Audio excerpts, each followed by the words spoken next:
안녕하세요, 비욘드로스입니다. 이번 영상은 톰리의 인사이트와 제 생각을 조금 합쳐서 한번 영상을 만들어 보았습니다. 이제 다들 엔비디아는 버블이라고 하고 AI는 끝났다 하고 심지어는 이번 사이클은 이미 피크 찍었다 라는 말까지 지금 나오고 있는데요. 하지만 데이터를 천천히 뜯어보면 그 결론은 너무 빠르다고 생각합니다. 지금의 시장 조정은 과열 때문이 아니라 확신 부족 때문입니다. 기업들의 AI 캐펙스는 2025년부터 오히려 더 커질 예정이고 AI가 실제 비즈니스에서 ROI를 증명하는 시기는 아직 시작도 안 했습니다. 그리고 미국 경기 데이터, 고용, 소비, 생산 어느 것을 봐도 침체 국면이라 부르기엔 무리가 있습니다. 결국 지금 시장이 불안한 이유는 가격이 비싸서가 아니라 사람들이 아직 그 구조를 이해하는 단계라고 생각합니다. 그렇기 때문에 멈춰 있는 거고요. 대부분의 투자자들은 시장을 뉴스로 해석하는데요. 금리가 오르면 끝난 것 같고 전쟁이 나면 추락할 것 같고, 하지만 톰리는 2009년 이후 단 한 번도 시장을 그렇게 보지 않았습니다. 시장을 헤드라인이 아니라 구조로 보았고요. 즉 시장을 움직이는 건 단기 이벤트가 아니라 10년, 15년짜리 장기 슈퍼사이클이라는 것입니다. 지금 강조하는 구조는 세 가지가 있고요. 인구 구조의 변화가 있고 노동력 부족, 생산성, 혁신 투자입니다. 이 세 가지가 겹치는 기간에는 항상 큰 기술 사이클이 나왔습니다. 50년대에도 그랬고 90년대 닷컴 시기에도 그랬습니다. 그리고 지금은 그 두 패턴이 동시에 나타나는 거의 처음 시기이고요. 그리고 톰리는 이번 사이클을 재현이라고 보고요. 주식시장의 단기 변동성은 반복되지만 결국 방향은 인구, 노동, 생산성이라는 구조에서 만들어진다는 거죠. 저도 이 프레임을 보면서 느낀 건 이 정도 구조면 쉽게 끝날 사이클이 아니다라는 점입니다. 지금의 약간의 조정은 슈퍼사이클의 흐름 안에서 보면 그저 중간 구간의 약간의 숨고르기에 가깝다라고 생각이 듭니다. 현재 미국 경제를 실제로 움직이는 핵심 세대는 밀레니얼입니다. 그리고 이들은 지금 30대 후반, 40대 초반, 역사적으로 소비와 소득이 가장 강해지는 구간으로 진입하고 있습니다. 더 중요한 포인트는 인구 수이고요. 밀레니얼은 X세대보다 훨씬 많기 때문에 이들의 소비 파워는 경제 전체를 끌어올릴 수 있는 수준입니다. 역사적으로 소비 피크는 35세에서 55세 구간에 발생합니다. 즉 미국은 향후 10에서 15년 동안 가장 많은 인구가 소비 절정기에 들어가는 희귀한 사이클을 맞는 셈입니다. 주택 구매나 대형 소비, 자녀 교육비, 금융자산 투자 등 이 모든 지출이 앞으로 더 크게 늘어날 수밖에 없습니다. 이 부분에서 톰리가 부정할 수 없는 구조적인 동력이다라고 얘기했고요. 기술 사이클은 매번 변해도 인구 기반 소비 사이클은 절대 거짓말을 하지 않는 경향이 있기 때문이고요. 지금의 시장이 쉽게 꺼지지 않는 이유는 바로 이 소비 엔진이 장기적으로 뒤에서 밀고 있다. 그것 때문입니다. 현재 미국은 구조적으로 노동력 부족에 있습니다. 노동 참여율이 한계에 다다랐고 기업들은 채용보다 자동화를 선택할 수밖에 없습니다. 이 환경이 만들어내는 결과가 바로 AI 캐펙스 폭발이고요.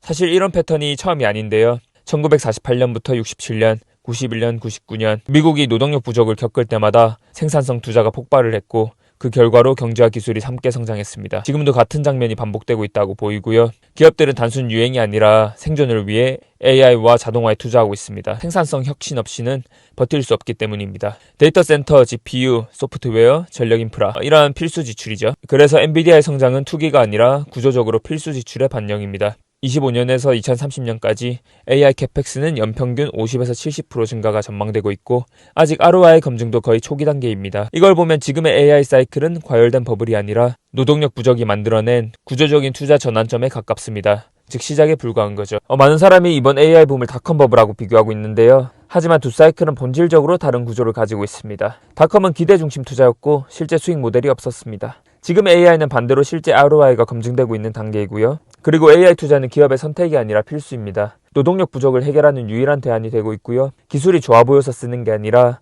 쓰지 않으면 비용 구조가 무너지는 상황이 되었습니다. 또 하나의 차이는 투자 규모입니다. 닷컴 시기의 IT 투자는 GDP 대비 미미했는데 지금의 AI 캐펙스는 국가 인프라 수준으로 되고 있죠.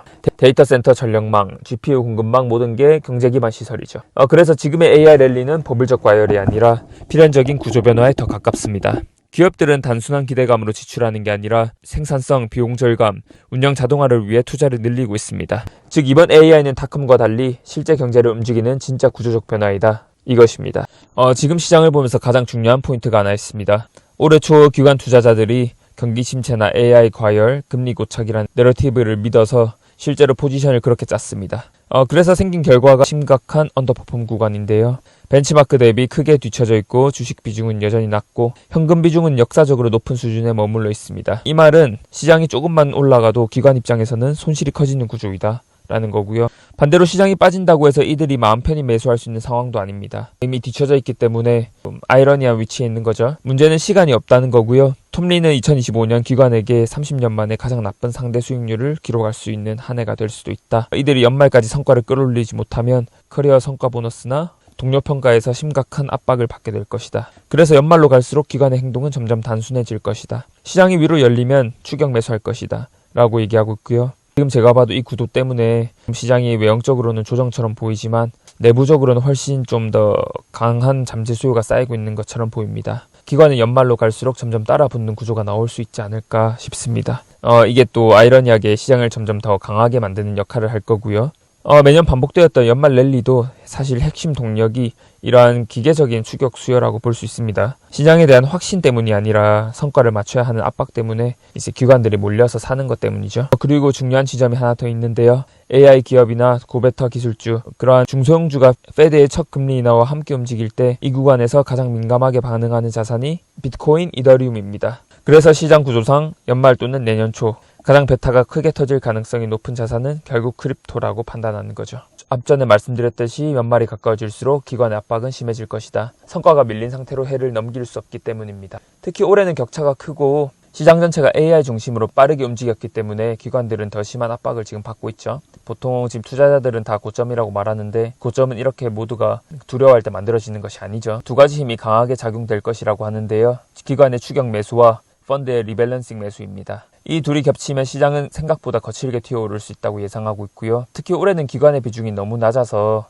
리밸런싱 자체가 거의 강제적 상승 압력이 될 것이다 라고 예측하고 있습니다. 게다가 연준이 12월에 금리를 내려주면 이 상승 압력이 더 강해질 것이라고 합니다. 이것은 당연한 게 지금 12월에 금리를 동결할 수 있다는 가능성 때문에 시장이 움츠려 있는 요인 중 하나이죠. 금리 인하는 당연히 숨겨진 상승 트리거가 될 것이고요. 톰리가 말하는 것은 언론은 경기 둔화와 전쟁 리스크를 말하지만 정작 시장을 움직이는 건 기관의 생존을 건 추격 매수가 될 것이다 라고 얘기하고 있습니다. 톰리가 말하는 비트코인의 핵심 구조는 아직도 대부분의 투자자들은 비트코인을 거의 보유하지 않고 있다. 기관의 크립토 보유 비중은 1% 미만이고 대형 연기금은 0.2% 수준입니다. 즉 시장은 이미 많이 오른 것 같아도 기관 포트폴리오 기준으로는 아직 시작 전이라는 거죠.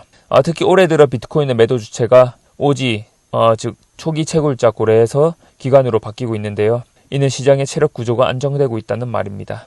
이더리움에 대해서는 톰리의 확신이 더 강한데요. 그 이유는 스테이블 코인, 토큰화, 온체인 결제, 기업형 블록체인 이 네 가지 흐름이 모두 이더리움을 기반으로 돌아가기 때문이라고 합니다. 레리 핑크가 말한 것 중에 블랙록 CEO죠. 글로벌 결제 네트워크가 올 것이다. 톰리는 이 점을 정확히 보고 있고요. 그래서 비트코인보다 이더리움이 높은 베타와 구조적 성장을 갖는다고 말하는 것입니다. 저도 여기에 크게 동의하고요. 이번 사이클에서 이더리움의 역할이 단순 알트코인이 아니라 금융 인프라 레이어이기 때문입니다. 비트코인은 4년 주기다라는 공식을 다들 믿고 있는데 톰리는 이것을 착시라고 얘기합니다. 그가 데이터를 기반으로 찾은 결론은 명확한데요. 비트코인은 통화정책보다 ISM 제조업 지수와 더 밀접하게 움직인다는 것입니다. ISM이 60 근처로 갈 때 비트코인은 항상 사이클의 정점을 찍었습니다. 반대로 ISM이 낮을 때는 통화정책과 상관없이 비트코인은 힘을 못 냈죠. 여기서 포인트가 아직 ISM은 60 근처에 오지도 못했습니다. 즉 사이클이 끝날 수 있는 구조가 아니라는 거죠. 또 하나는 QT인데요. 연준이 2022년부터 2025년까지 내내 QT를 유지해서 유동성을 억눌러 왔습니다. 하지만 12월을 마지막으로 QT가 종료될 예정이고요. 유동성 회복 사이클의 시작이라는 뜻입니다. 그래서 톰리는 2026년이 오히려 더 강할 수 있다고 말하고 있습니다. 톰리의 메시지를 모두 종합해보면 하나로 귀결되는데요. 우리는 슈퍼사이클의 한복판이고 구조는 AI 기술 투자, 밀레니얼 소비 피크, 노동력 부족에서 자동화 투자로 유동성 회복. 이 네 가지가 동시에 나타난 시기는 지난 80년 동안 단 2번뿐이었다고 합니다. 그리고 두 번 모두 오래가는 강한 상승을 기록했다. 지금의 조정은 사람들이 시장을 과도하게 단기로 해석한 결과일 뿐이고 금리 한 번, 지표 한 번으로 사이클이 끝나는 것이 아니라 인구, 기술, 생산성이라는 구조가 시장의 방향을 결정할 것이다. 그래서 톰리는 사람들이 가장 두려워할 때 슈퍼사이클은 조용히 계속된다고 말합니다. 이런 구조와 흐름을 매주 함께 분석하고 싶다면 좋아요, 구독, 알림 설정을 꼭 눌러주시고요. 그래야 제가 새로운 리서치와 시장 데이터를 가장 빠르고 정리된 형태로 전달드릴 수 있습니다. 오늘도 끝까지 시청해주셔서 감사합니다.